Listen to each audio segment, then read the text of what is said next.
நாம் இப்போ 21ஆம் நூற்றாண்டில் வாழ்கிறோம். நம்ம சுற்றி நம்ம பார்த்தோம்னா சினிமா துறையில் இருப்பவர்கள், அரசியல் துறையில் இருப்பவர்கள், இவர்களுடைய வாழ்க்கையின் சிறு சிறு நிகழ்வுகள் கூட பதிவு செய்யப்படுகிறது, ஆவணமாக்கப்படுகிறது. இவர்கள் எங்கு பிறந்தார்கள், எவ்வாறு அவர்கள் ஒவ்வொரு சினிமாவையும் எடுத்தார்கள், எவ்வாறு அவர்கள் அரசியலில் ஒவ்வொரு நகர்வையும் நகர்த்தினார்கள், எல்லாமே பதிவு செய்யப்படுகிறது. அப்போது கல்வியாளர்கள், மருத்துவர்கள், இந்த சமூகத்தின் கட்டமைப்பில் பங்கு கொள்பவர்கள், இந்த மண்ணும் மக்களும் நலமாக இருக்க வேண்டும் என்று வாழ்த்துபவர்கள், வாழ்ந்தவர்கள், அவர்களுக்கான ஆவணங்கள், அவற்றை யார் பதிவு செய்வது? இந்த கேள்விகளுக்கான விடைதான் இந்த கிரேட் இண்டியன் ஜீன் ப்ராஜெக்ட். இதன் மூலமாக தமிழ் சமூகத்திற்கு, தமிழ் நிலத்திற்கு, தமிழ் நாட்டிற்கு, தமிழ் அகத்திற்கு துணை புரிந்த, இந்த மண்ணின் மேன்மைக்கு உழைத்த மாபெரும் அறிஞர்களை, மருத்துவர்களை, ஆசிரியர்களை, சிந்தனையாளர்களை ஆவணப்படுத்தும் முறைமைதான் the great Indian gene project. Greetings to you, Professor Sir. I would like to ask you about your schooling and your undergraduation days. Please recall it for us. I had my schooling in Chennai, North Madras, Bishop Kari High School. இது Anglo Indian high school. அது என்னன்னா, அது Anglo Indian high ஸ்கூல்னால second language Tamil. ஆனால் தமிழ் ரொம்ப ஈஸியாக pass பண்ணலாம். But further படிப்பு பண்ணுறதுக்கெல்லாம் ரொம்ப கஷ்டம். But then everybody wanted Anglo Indian high school. we joined Anglo Indian high school. Then after my schooling, pre-university I did in Madras Christian College, Tambaram. This was somewhere in 72, 73. I did my pre-university in Madras Christian College, Tambaram. Adukapurama, I joined Loyola College between 73 and 76. என்ன இதுன்னா, pre-university second group எடுத்தேன், அதாவது biology group. But I did not have adequate mark. Not necessarily very bad. I did have mark, but was not able to get a medical seat after my PUC. So I joined BSc.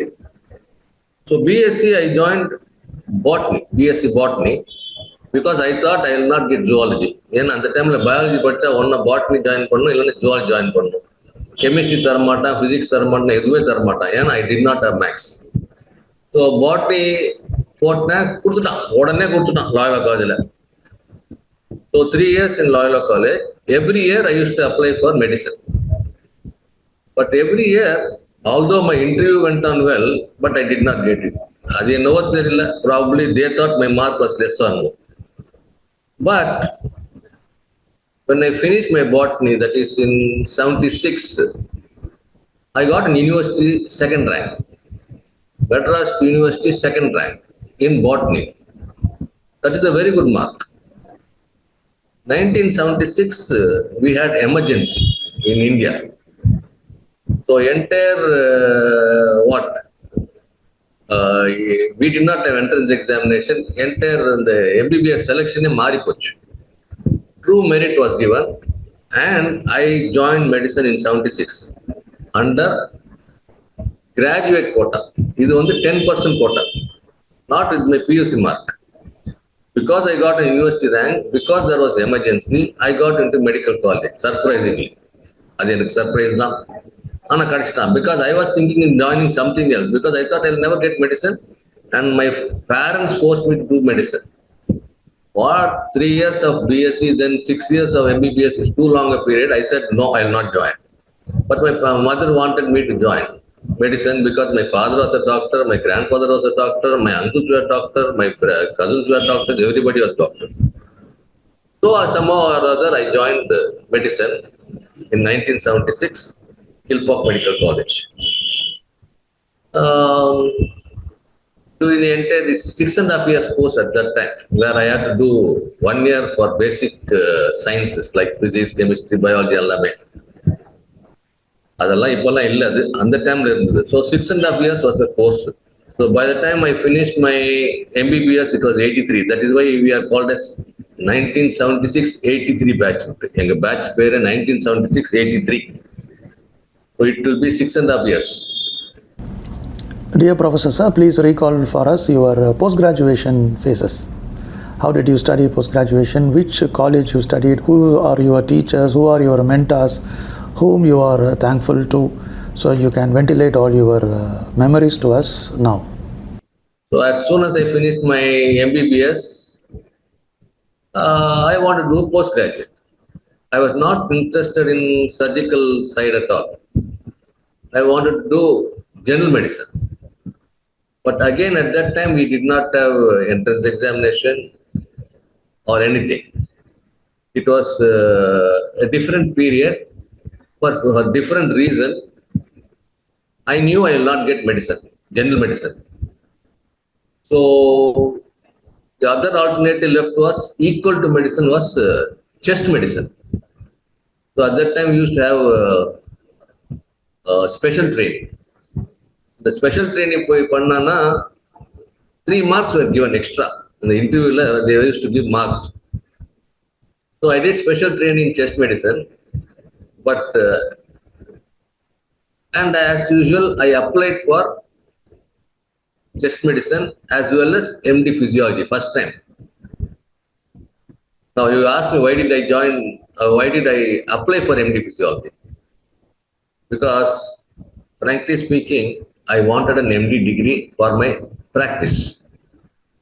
My parents, everybody are all private practitioners. So I wanted to join them in practice. I know I will not get into government service. That's how I thought so. So what MD is feasible? Pathology I thought I will not get. Biochemistry I did not like. Pharmacology I did not like. Then I remembered physiology. Why not I apply for physiology? So I applied for physiology as well as chest medicine. Chest medicine with the DTCD into a group. சரின்னு போய் interview attend பண்ணேன். அங்கே என்னடான்னா I did I did DTCD interview better. But when I went for MD Physiology, the interview was not very good. But frankly speaking, the number of seats available for MD Physiology in 1986 was 11. That means 4 seats in Madras Medical College, 4 seats in Madurai Medical College, 2 in Stanley and 1 at KMC. I had asked for KMC seat because my godfather was the professor of physiology in KMC. He was very close to me. So I thought it would be nice to join physiology under him. So I applied for MD Physiology in KMC. And the wonder of wonder is, I was the only fellow who applied. And I was the only fellow who got, and I got KMC. What more you want? So I worked under my guru. His name is Dr. G. Krishnamurthy. He gave me full freedom. He allowed me to practice in the morning before coming to the college. And evening I can go early so that I can go and work in a nursing home. At that time I was not very well in terms of money. I needed money, so I was working in a nursing home. So he allowed me to work in a nursing home in the evening, allowed me to come a little bit late in the morning. But I was sincere in my 3 years of MD Physiology. And after 3 years, I passed MD Physiology.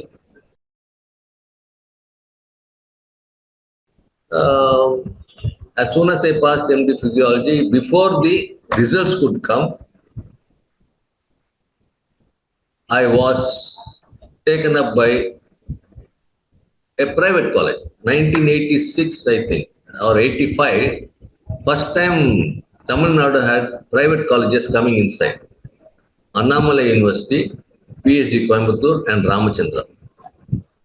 So I applied. Before my official result could come, I got employment in PhD Coimbatore. After a month or so, I was called for Ramachandra. Because I am a Chennai-based fellow, I went to Ramachandra. And I joined Ramachandra Medical College. So I was in Ramachandra Medical College from 86 to 89. Although I started with PhD Coimbatore, I went to Ramachandra. I was in Ramachandra between 86 to 89. First time ever, the Tamil Nadu service examination, service had entrance examination. Till then it was only interview. And whatever said and done, 1983, as soon as I finished my MBBS, I applied for entrance examination. I passed the entrance examination. I was called for the interview and I got government service. So I quit Ramachandra and joined government service.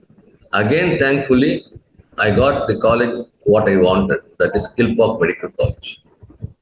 So my career after 3 years in Ramachandra came back to government service in Kilpauk Medical College.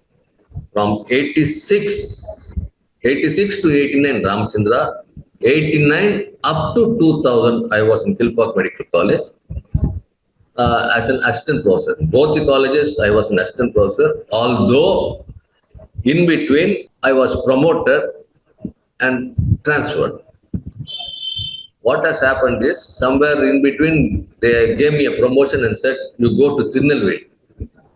I said, no, I do not want my promotion. So I declined my promotion, stayed back in Kilpauk Medical College. They gave me promotion chance twice or thrice. All the time I declined because I was establishing my private practice. So I am more a private practitioner. My parents were there, so my family became important. My practice also was important. Till 2000, they did not disturb me. And one fine morning they said, either you take the promotion and go off to the place we say, or we'll push you as an assistant professor to that place. So 2000, they promoted me as associate professor and transferred to Tanjavur Medical College. Tanjavur Medical College, I was there for 4 years, 2000 to 2004. Then after some time, I was transferred back to Stanley Medical College. Between 2004 to 2008, I was in Stanley Medical College.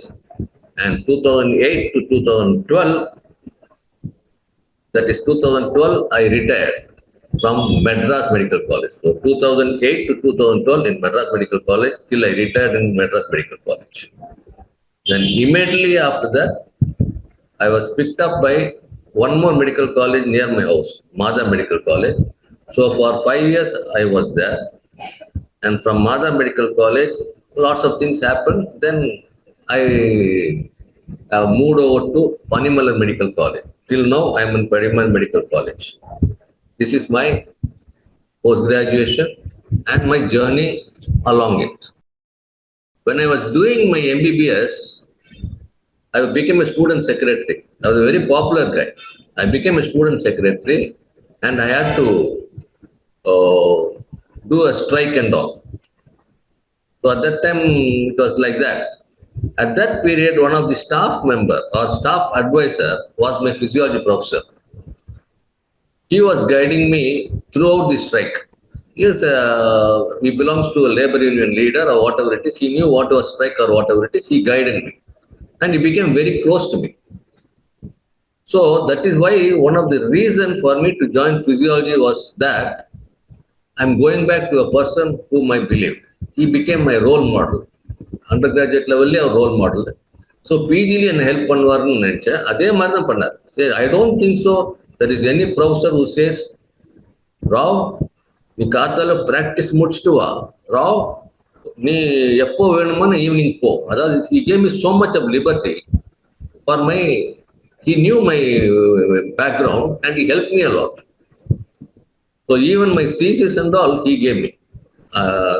Those are all things I cannot forget. So he became my role model. After my MD, when I joined Ramachandra, he was the interviewing member. He was interviewing me.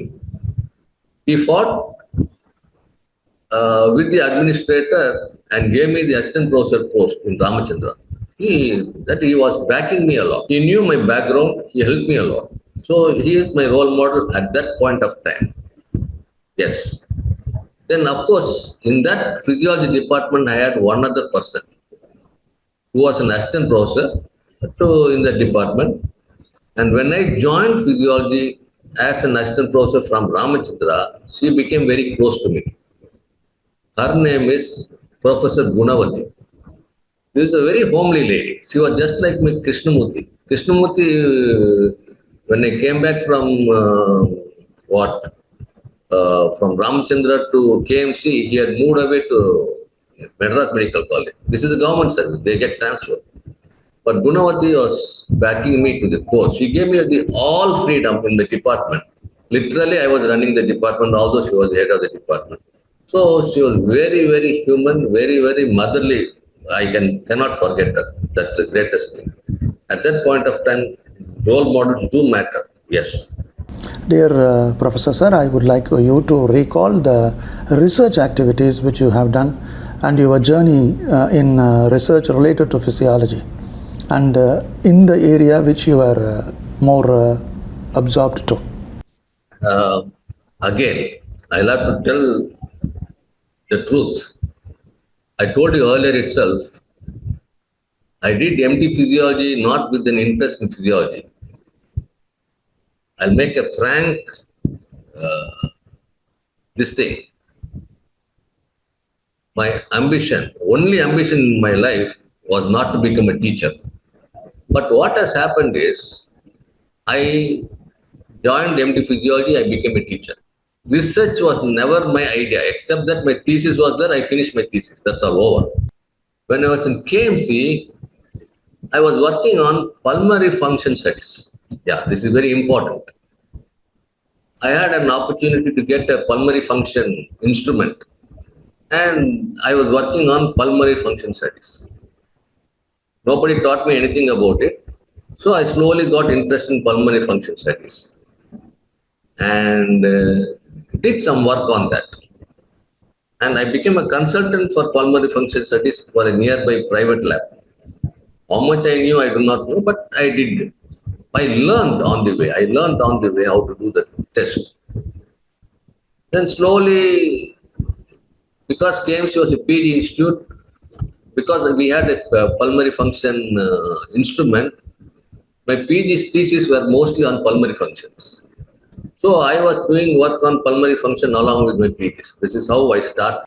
Then in between, I had to go to UK. UK, when I went there, they asked me, what is your area of interest? I was surprised. They are asking me a question, something called as area of interest. I said, I can take class on anything in physiology. Any topic in physiology, I take class. But again and again, they were asking me the same question. What is your area of interest, doctor? Till I said, I'm working on pulmonary function. Oh, your area of interest is in pulmonary function studies? Okay. Go meet this gentleman called as Coates, they said. Coates. Actually, Coates, I've read his books on respiratory physiology. He's one of supposed to be the authority. I had the chance of meeting one of the world's greatest pulmonary physiologists. Met him. But the sad thing is that I was not able to discuss with him anything with regard to research because my research understanding was very poor at that point of time. So I felt bad to work with him. So I just disappeared from that place and then went again. This is when we went to UK, it was more of my wife's work there. So I went and joined the neurophysiology lab where I did work on psychophysics. Well, whatever it is, that's a different matter altogether. I was occupied. Something called as research I was doing there. Probably in my life, the first time I ever presented a paper internationally was in UK. I can always say I did it. But coming back from UK, there's no research work at all here. Nobody asked for any research. Frankly speaking, in my time, none of the professors were interested in research, nor we as a student were interested in research because physiology is meant for teaching alone. We never were in research mode at all. Till the people in UK told me, yes, very few, except UK and US where they do research, rest of the places, they are more for teaching. I mean, that is the truth. So we were more a teacher rather than research this thing. But then thesis we have to do. So every time, every year, every candidate should do thesis. So I got initially involved with pulmonary function studies. Subsequently, got involved with neurophysiology because my wife is a neurologist.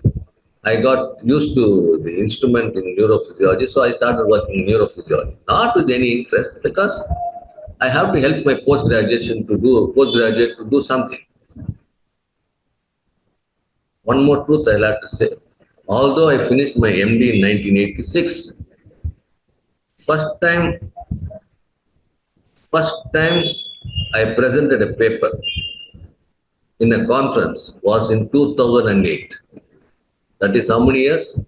After 22 years, I presented a paper, and I'm called as a physiologist. Frankly speaking, that's because of one person called as Dr. Ramesh Bhatt. He was a professor of physiology in Kasturba Medical College, Bangalore. I am always thankful for him because he said, "Doctor, you please send papers. I'll see to that we'll paper." During 2008, 15 of my PGs along with myself, first time in my life we presented papers. That is a real what? Changing time for me. I never thought I'll present a paper, and all my PGs were very happy because I made them present papers, and we had a nice time at Mangalore, Kasturba Medical College, Mangalore. Then after that, I started going for conferences. The next year, when I went for another APPI conference in Nimmans, Bangalore, they identified me as a research scholar. 22 years, I have never presented a paper. Just because I presented a paper in Mangalore, they called me as a research scholar. They gave me too much of respect for that research scholar. That was a turning point in my life. And my postgraduates were becoming very closer to me, and we started producing papers and papers and papers. Dear Professor, sir, can you please share with us the details of the best publication which you have made? It is serendipity in solo, English. அதாவது நமக்கே தெரியல, it became one of the best paper I ever did. I identified a senior most postgraduate who did MD Physiology, who was my age when he was doing his MD Physiology. My age means at that time it was 45. And I gave him a paper on pulmonary function studies in what? Cooking gas filling station. First time in my life, all the values were so good that the paper became one of the best paper I ever saw. More than I never thought I'd get a result like that. It's a pakka result. And going through the journal, I identified it is one of the best paper I ever thought I read it. So that's what I'm trying to say. So that paper was also presented in that. We did a study on salivary pH in diabetes mellitus. And we got a very good result. We never thought we'll get like that. We got a very good result. These are all my best students. They all stuck with me, and we produced more paper. And I branched out from neurophysiology to WEMP. WEMP is something nobody does work on. And I got a postgraduate who was interested in WEMP. We produced a couple of papers. Slowly, I became what you say like a research man. Yes, students came towards me that we can do research, and I was also more inclined to do research. I became a changing man. Of course, I had my practice in the evening. It was always there. I never quit my practice. But during my working hours, I was always interested in papers and teaching also. Dear Professor, sir, can you mention few words about the students you have come across in your life? The best of the students. Can you describe them to us? After many years, I found out I am attracted to a student who is someone like me. Abdinna yaru.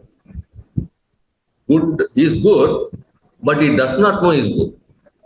I repeat, he is good, but he does not know he is good. He needs inspiration. And there, I was there. I will inspire him. So this particular student, my memorable student or ordinary student, became extraordinary. And one such student is now a cardiologist. One such student is a research scholar somewhere in US or whatever. They are all ordinary people who became extraordinary just because even today they come and tell me, sir, ungalala dhaan sir na ipdi irukku. I mean, I was able to make some contribution for the going up. So these are my students. That is someone who is just like me. I'm also attracted to students who are better than I am. I go towards them. Why am I so interested in these people now? I learn from them. So these are my two types of students. One, ordinary, and two, better than I am. It is always me there because I know what I went through in my earlier life. So I do not want my student to be like me. I want all my students to be better than I am. This is the truth. Whatever it is. And they are doing well. In my 25, 30 years of service, I've seen ordinary students have become extraordinary. And it's the truth. Dear Professor Sir, regarding the domains of physiology, which domain is more closer to your heart and mind? Slowly, when I was doing my MBBS, who are the people who impressed me? Actually, in physiology, none of the physiology people impressed me in teaching. Most of them went over my head. I never understood anything in physiology when I was in physiology. But then probably I felt I understood physiology better when medicine professors started teaching physiology. This is the truth. அப்பதான் தெரிஞ்சது இவ்வளோ சிம்பிளான physiology நம்மளை ஏன் complicate பண்ணாங்கன்னு எனக்கு தெரியல. I had one professor called as V. Ganesan. He taught physiology when he was teaching medicine. Clinical physiology. That changed my attitude as such. So first impression came from medicine, not from physiology at all. None of my physiology professors, even my so-called role model, he was more closer to me personally for different reasons, but not necessarily in terms of subject or in that his subject. It was going over my head. But then someone who could make me understand physiology was my professor of medicine, Dr. V. Ganesan. And subsequently, when I was doing my assistant professorship, I started hearing lectures from other people. One other person who really impressed was K.P. Mishra. He's a private man. K.P. Mishra was a cardiologist at Apollo Hospitals. He took classes in ECG, properties of cardiac muscle, all those things. And we made it so simple. And one other person was Jayanti Ramarao, who took bladder control, urinary bladder control. The way he taught was so simple. I thought, this is how I got impressed. And most of my teaching, today people recognize me because I am a good teacher, only because I teach the way they taught me. They form the template. My template will always be like these two people. It will make my most important thing, you have to make them easy. So students should understand. Actually, nobody comes towards neurology at all. But then, I very rarely read books in a different matter altogether. When I read clinical anatomy by Snell's neuroanatomy, I found the tracks were so interesting and easily explainable. So that made me so interesting that is my most important domain. I rather grab. I'm supposed to be good in tracks. What tracks? Ascending track, descending track, hemisection of spinal cord, transvection of spinal cord, anything. It comes just like for that. I need not prepare for that. I was so impressed by that book, Clinical Neuroanatomy by Snell's.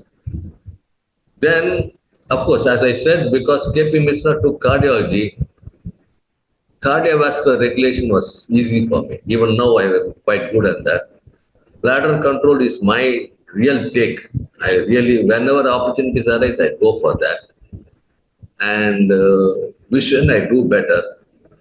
And what has happened is very recently, I read a book by V.S. Ramachandran, Telltale Brain. Telltale Brain, and I got involved in neuropsychology. Neuropsychology, and one other book which impressed me was uh, Emotional Intelligence by Daniel Coleman. This made my thought process a little bit more wider, and I started giving lectures on psychology, neuropsychology. Even today, yeah, these are the most, this thing I always go for. I'm very specific. I'll never leave tracks. Tracks will be there, nutrition will be there, cardiovascular regulation will be there. Of course, because I was doing work on respiratory pulmonary function studies, I'm good at pulmonary function studies also. Dear sir, can you explain to us about your prediction for the future of medical education? It is not the medical education we were at one time. The times have changed so very much. If you look at our time and now, do you know, I told you, no, the number of medical college at my time was only 10. In Tamil Nadu alone, there are 70 medical colleges. My time, the number of students were only 1,000 per year. Now it is almost 60,000, 70,000 people are joining. So what medical education is going, it's transforming so very fast. And I cannot equate my time to this present time. It has changed a lot. So I think they'll have to find their own way to find out. And even if you see the clinical side and all, they are also changed. We always talk about interventional cardiology, interventional neurology, all those things. All those things are happening. The typical clinical cardiologists, clinical neurologists are a past now. You have to be good. It's a different thing altogether. So I cannot think. It's difficult times for this thing unless they are passionately interested in doing medicine. They might find it difficult to go through. If you look at the future of physiology, I only find the typical clinical physiology doesn't hold good. Probably it holds good for teaching, only for teaching. And the real physiology is at the cellular level or molecular level. And in other words, only research based. And we are not good at it unless we are trained in research, we will never be good at it. I think we should limit ourselves for teaching physiology, that too, that much of physiology, so that the student will understand medicine better. Adoda over. If you are really interested, the real work is happening only at the microscopic level, molecular or cellular physiology. Not this thing at all. I'm very sure about it. And I'm not good at it. I'm not good at it. I'm good at discussion. I'm good at clinical discussion. I'm good at all my teaching in physiology has been my experience as a practitioner. What I saw in my practice, I'll come and explain it to them. It makes it more interesting. That is why I always say an MBBS doctor with an MD physiology is better teacher than a non-medical physiologist. This is my truth. Because we see cases. When we see cases, we can imagine, we can put it across and tell these things happen, and we can bring out the physiology in them. It makes it quite interesting. And definitely, my clinical experience has helped me to be a very good teacher in physiology. That's what I always say. Things will be forever. So juniors will keep coming forever, and they would be always enlightened by your wisdom and vision. I missed the bus early in my life. I do not know why juniors take up physiology at all. These people, I find, I find they don't practice. I came to physiology with an MD for an MD so that I can practice. Neither these people are doing any research because they don't have time now to do research. Two, they don't have infrastructure for research. We have been always arguing that we don't have infrastructure. Even private medical college, no, they don't give much money for research at all because all they want is to for MCA purpose or NMC purpose only. This many teachers to teach physiology. So I don't think so. But what is surprising, I am finding it is lots of work are done by these youngsters in training students to enter into postgraduate by doing what? Taking class for entrance examination. There you find them. Another branch, I see these people going around in terms of what? Medical education. So education has become an industry now. So people are more interested in medical education nowadays rather than basic research in physiology. But whatever it is, they allow to embrace the technology that is explored. They have to embrace the technology that's happening. Because beautiful time, it's one of the beautiful time to teach concepts without imagining. All these things are available in the World Wide Web. You can put it across, the way you put it across and explain it, it will be just miracle. People will just grab what all you do it. I mean, they should be technologically sound, and they are. The thing is that we always want teachers who are blackboard teachers. Now it is happening, and it is happening very fast. We do find youngsters doing all these things. This is what is going. But if you want to ask the role of young physiologist, is research means no, I don't. But they can be. There's no problem at all.